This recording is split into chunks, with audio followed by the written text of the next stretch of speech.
এই ওরা ধরো একটার গোসল করতে তো 12টা বাজে ফেলাইতেছো, আর ওরা গোসল করতে গেলে তো তোমার সারাদিন চলে যাবে। আমার কিন্তু অত সময় নাই, বুঝছো? ধরো।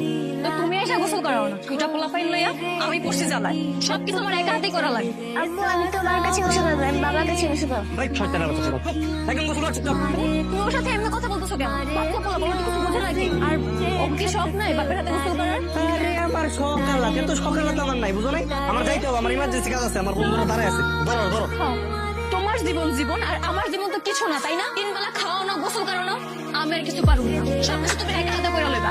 পারবি না মানে? দেখ হারামজাদি, তুই পারবি তোর ভাবে মারবো। কর কাজ কর ভালো মতো, গোসল কর। আয় থাম, বিয়ের সময় মনে আসলো না দুইটা ছোট ছোট বাচ্চা পড়ায় যা বিয়া করলি শত না করার পরেও আচ্ছা করলি ভালো কথা, বছর না ঘুরতে একটা বাচ্চা নিলি, সেও নয় মানলাম না, দুইটা বাচ্চা নিলি, জানি না সামনে আরো কত বাচ্চা নিবি তোরা। এই বয়সে তো দুটো নাতি নাতি দেখতে পাচ্ছি, তো তোমার সৌভাগ্য।